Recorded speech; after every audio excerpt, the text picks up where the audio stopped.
आपका शरीर, उस पर थोड़ा ध्यान दीजिए और ये बताइए कि आपके शरीर का सबसे महत्वपूर्ण भाग कौन सा है। अंगों की बात नहीं कर रहा हूं, अंग और उपांग को छोड़ दीजिए। कोई कहेगा हृदय बहुत महत्वपूर्ण है, कोई कहेगा लीवर बहुत महत्वपूर्ण है, किडनी, इसकी बात नहीं कर रहा हूं। शरीर के अगर 2-3 हिस्से करना हो, नीचे का एक हिस्सा, मध्य का एक हिस्सा और ऊपर का हिस्सा, इसमें से बता दीजिए कौन सा सब महत्वपूर्ण है।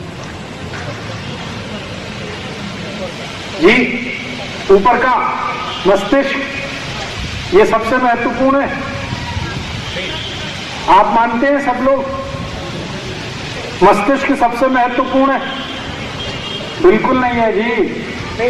पेट, आपके शरीर का जो मध्य भाग है यही सबसे ज्यादा महत्वपूर्ण है।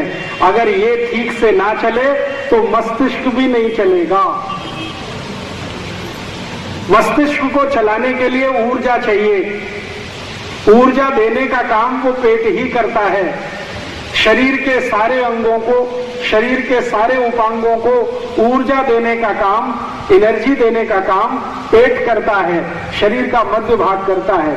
ये पेट ना हो तो आपके शरीर में रक्त नहीं बनेगा, ये पेट ना हो तो आपके शरीर में वीर्य नहीं बनेगा, ये पेट ना हो तो आपके शरीर में मज्जा नहीं बनेगी। ये पेट अगर नहीं हुआ तो कुछ भी नहीं बनेगा, आपका शरीर ही नहीं चलेगा। और ये पेट नहीं होता तो मेरी आपकी भेंट भी नहीं होती। ये पेट है जो हम सारे लोगों के शरीर को चलाता है। मैं आपके ध्यान में एक ही बात बिठाना चाहता हूं कि आपके शरीर के 3 भाग अगर हम करें, नीचे का भाग, मध्य का भाग और ऊपर का भाग, तो इसमें जो मध्य भाग है ये सबसे महत्वपूर्ण है। इसको अगर आपने ठीक कर लिया तो पूरा शरीर आपका ठीक रहने वाला है, पूरा शरीर ठीक रहने वाला है। अब मध्य का भाग आपका सबसे महत्वपूर्ण है, ये अगर आपके समझ में आ जाए, क्योंकि हम जो कुछ भी खाते हैं वो पेट में ही जाता है, पेट में से उसका पाचन होता है, पाचन होने के बाद उसमें से रक्त बनता है, मांस बनता है, मज्जा बनती है, वीर्य बनता है, उसी में से शरीर के लिए पोषक तत्व मिलते हैं, अंग्रेजी में जिनको माइक्रो न्यूट्रिएंट्स कहते हैं। उन्हीं पोषक तत्वों की ताकत से हड्डियां बनती हैं, उन्हीं पोषक तत्वों की ताकत से शरीर के विभिन्न तरह के हार्मोन्स बनते हैं, जिससे मस्तिष्क भी चलता है, बाकी सब कुछ ठीक ठीक चलता है। इसलिए ध्यान देने की बात यह है कि हमारे शरीर का सबसे महत्वपूर्ण भाग जो है वो मध्य भाग है, पेट है। इस पर हमेशा ध्यान रखिए। पेट आपका सबसे महत्वपूर्ण है, क्योंकि जो कुछ आप खाएंगे वो पेट में जाएगा, पेट में जाके उसका पाचन होना है, पाचन होने के बाद ही सब कुछ आगे बढ़ना है। तो इसका अर्थ ये हुआ कि हम जो कुछ भी खाएं वो ठीक से पाचन हो, ये हमें ध्यान देने की जरूरत है। अगर आप खा रहे हैं और उसका पाचन ना हो तो खाना बेकार है, कितना भी अच्छा हो।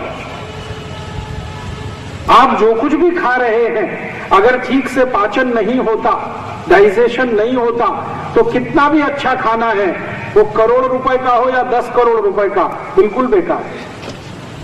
और इसके विपरीत आप जो कुछ भी खा रहे हैं अगर ठीक से पाचन होता है तो वो भले कितना ही सस्ता हो, वो सबसे अच्छा है।